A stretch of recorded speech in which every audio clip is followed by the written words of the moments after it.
Yeah, if we look at seawater, for instance, in this situation, when you see a crustacean or a crab that molts its shell, you look at the amount of calcium that's actually been removed from the shell of the animal with the shell of that, whether it's a crayfish, crab, or whatever. There's a huge amount, and scientists say that the crustaceans will absorb some of the calcium out of their shell, but when you look at the shell and you feel the weight of it, you know that there's been a lot less. Now, seawater is only 0.404% calcium, so there's very little calcium in the sea. So where does the calcium come from to build those shells in such a short period of time? The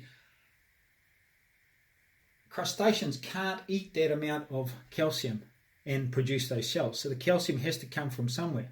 Now, they're breathing seawater, comes in and out of them. So, and the major thing that Crevran found was that the amount of magnesium and oxygen in the soil, in the seawater, there was 3 times more magnesium than there was calcium, and combined with oxygen, it made calcium, and it allowed the crustacean to actually build those shells really quickly.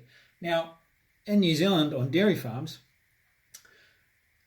feed out magnesium oxide or dust for magnesium oxide for a calcium deficiency.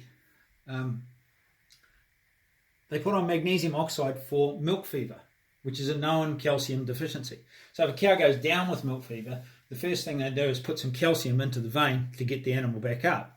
But to prevent it, they give it magnesium to give it calcium. So why do you do that? You know it works, but it doesn't make any sense unless you can understand the situation of what's going inside the rumen of the animal, where the magnesium and the oxygen can be converted into calcium and therefore alleviate the issue of calcium deficiency. Now, these are not the only incidents. We'll carry on with some more examples as we go. But what we have to understand with all of this is that nature can look after itself given the right opportunity. The great thing about this is, I'll emphasize again, it's biological transmutation of elements. You need biology. You cannot do this in a sterile environment.